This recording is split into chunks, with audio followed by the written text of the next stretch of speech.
Ici, on bosse. Cette centaine d'entreprises fait vivre le territoire 24 heures sur 24. Certaines s'activent en permanence, les 4 plus grandes industries, au cœur du site. D'autres s'arrêtent à minuit. D'autres encore respectent les heures de bureau.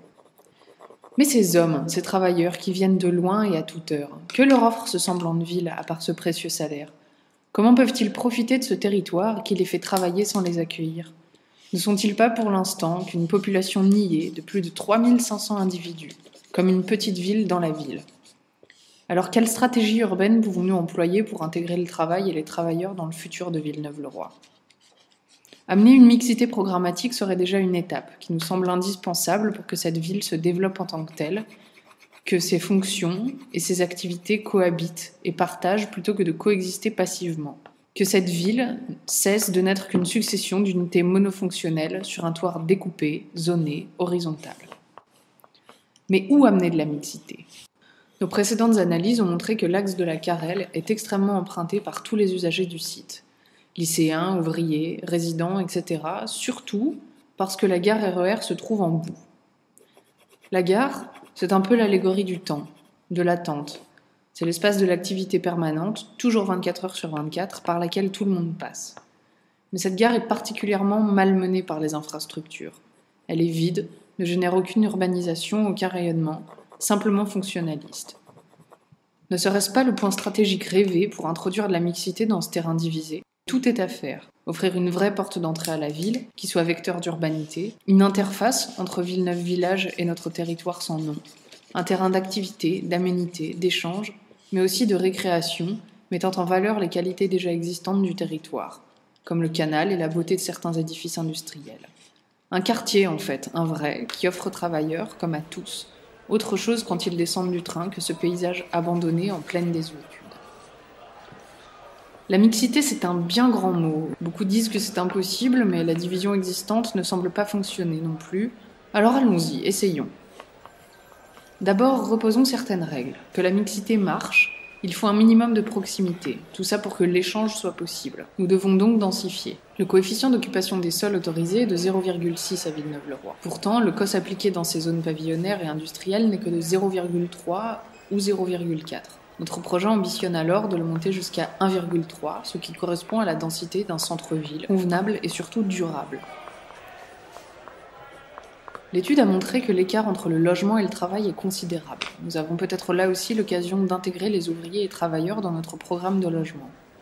Pour la plupart, les nouvelles constructions Nexity ne sont pas abordables. Elles proposent que 10% du chaud dans logements sociaux, ce qui représente moins de 40 logements. Ça paraît dérisoire pour les 3500 employés de la zone industrielle. Les promoteurs nous expliquent que les projets ne peuvent pas être sur rue parce qu'ils seraient contraints à 30% de logements sociaux, ce qui n'est pas rentable pour eux. Faisons juste le contraire.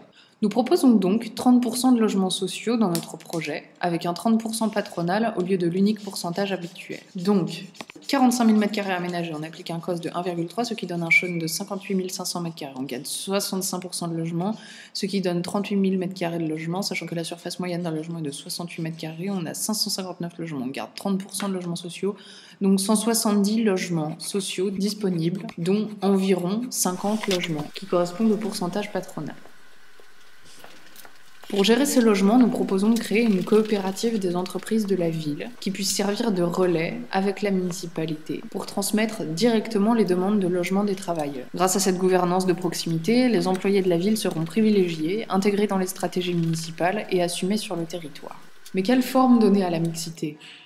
En contraste avec le tissu horizontal environnant, nous avons choisi de développer notre projet à la verticale avec un principe de superposition. Sur un socle actif, regroupant au rez-de-chaussée les offres de services, d'activités, de commerce, de loisirs, les logements viennent se poser. La mixité est donc directe à l'échelle de l'immeuble et de l'îlot. Ainsi, les rez-de-chaussée sont redonnés à une ville active, dense, fourmillante, contrairement à ce que le pavillon proposait jusqu'alors. Le projet s'inscrit donc dans la vie déjà permanente de la ville, et même l'espace urbain vit 24 heures sur 24. Mais ce principe n'est pas sans conséquences. Il engage certaines nuisances liées à la mixité programmatique qui sont autant de pistes pour nous aider à trouver une forme. Si le logement est au-dessus d'entreprises industrielles, d'artisans ou de commerces, Les accès, les parkings et les flux doivent être différenciés dans certains cas, ainsi que les déchets. Et les nuisances sonores doivent être intégrées dans notre programme et considérées dans la forme. Cette configuration permet une certaine rentabilité de l'opération d'aménagement. Elle crée un secteur dynamique, un espace public en mouvement permanent, de jour comme de nuit, et fait en sorte que les services aux entreprises profitent aux habitants. Cette proximité permet également de mutualiser certains espaces entre les sociétés, qui pourraient être gérés par la coopérative d'entreprise, comme des salles de réunion ou des showrooms.